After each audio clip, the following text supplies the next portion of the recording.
जगातल्या प्रत्येक गोष्टीमध्ये राजकारण असतं असं म्हणतात। आज एकमेकांवर होळीचे रंग उधळत असताना सुद्धा राजकारण्यांनी आपापले रंगही वाटून घेतल्याचं चित्र दिसलं। काही जणांनी भगव्या रंगावरचं आपलं प्रेम जाहीरपणे व्यक्त केलं, काही जणांना भगव्या रंगात मिसळलेला हिरवा रंग चांगलाच खटकला, तर काही जणांनी तीन रंगांशी आपलं नातं सांगत आपापले राजकीय रंग गडद करण्याचा प्रयत्न केला।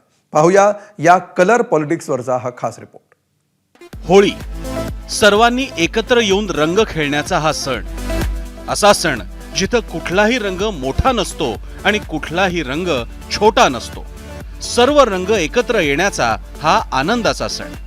मात्र राजकारणी लोक रंगांच्या या सणातही कसा आपापला रंग शोधून घेतात याची प्रचिती यंदा सर्वांनाच आली। आकाशातील इंद्रधनुष्यापासून ते जमिनीवर फुलणाऱ्या फुलांपर्यंत सर्व रंगांची उधळण आपण नेहमीच पाहतो। मात्र आपल्या नेत्यांना एकमेकांच्या चेहऱ्यावर रंग लावतानाही सोयीचे रंग कसे आठवतात ते या निमित्तानं दिसून आलं। उपमुख्यमंत्री एकनाथ शिंदेंनी आज आपल्या कुटुंबियांसोबत आणि कार्यकर्त्यांसोबत होळीच्या रंगांची मुक्त उधळण केली।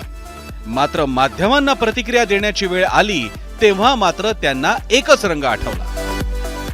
आमचा रंग भगवा आहे। आता भगवा रंग ज्याला परवडेल, भगवा रंग ज्याला आवडेल त्याने सोबत यावा।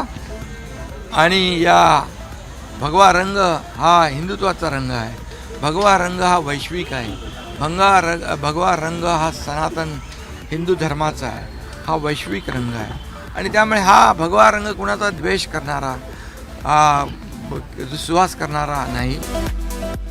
भगव्या रंगाचं शिवसेनेकडून इतकं कौतुक होत असेल तर भाजपकडून किती व्हायला पाहिजे, या प्रश्नाचं उत्तर भाजपच्या बुजुर्ग नेत्याच्या तोंडूनच महाराष्ट्राला मिळालं। शिवाय भगव्या रंगात हिरव्या रंगाचं मिश्रण झालं तर काय होतं, मनात एक रंग आणि चेहऱ्यावर एक रंग लावला तर काय होतं, अशा सर्व प्रकारची उदाहरणं देत त्यांनी भगव्या रंगाचा उदो केला आणि उद्धव ठाकरेंना चिमटा सुद्धा काढला।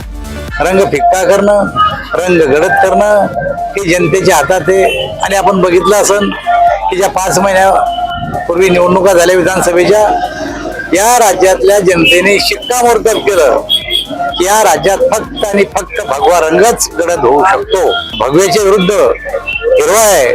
काही लोकांनी भगव्याच्यावर हिरवा लावला, लोकांना सांगायला भगवा आपण पोटात हिरवा, या लोकांनी नाकारलं।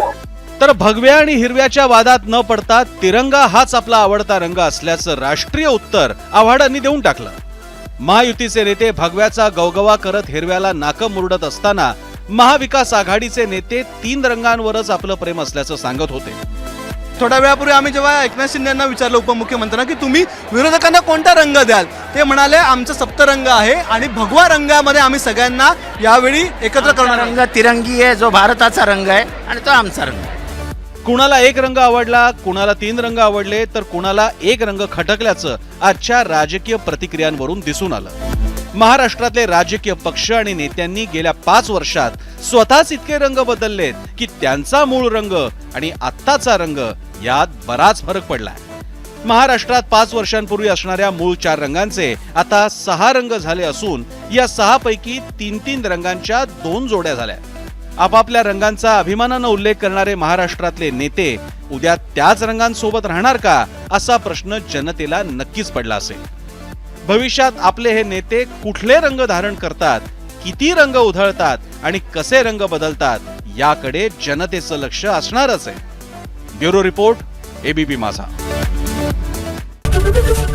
एबीपी माझा, उघडा डोळे बघा नीट।